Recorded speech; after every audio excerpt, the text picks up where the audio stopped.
Мен өте қуанышты болып отырмын, өйткені осы Таймарал деген жерде шүйінші деп қояйын. Шүйіншілі болды деп қояйын. Қуатпенен жайна. Өздерінің Қуаттың әкесінің туған қарындасын тапты. Ол суреттерді салып қоюға болушы еді, болмайтын болып тұр ғой енді. Ретін кетіріп салатын шығармын. Шүйіншіні бізден сұрап жатыр, бірдеңе сұрап жатыр деп ойламаңыздар, Клара ханым.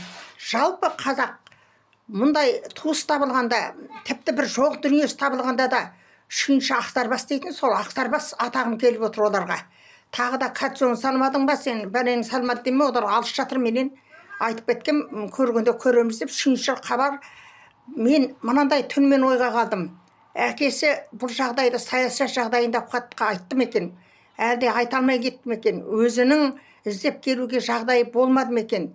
Қуаттай азаматты тудырған әке бұл жағдайды айтпай кетті деп ойламаймын.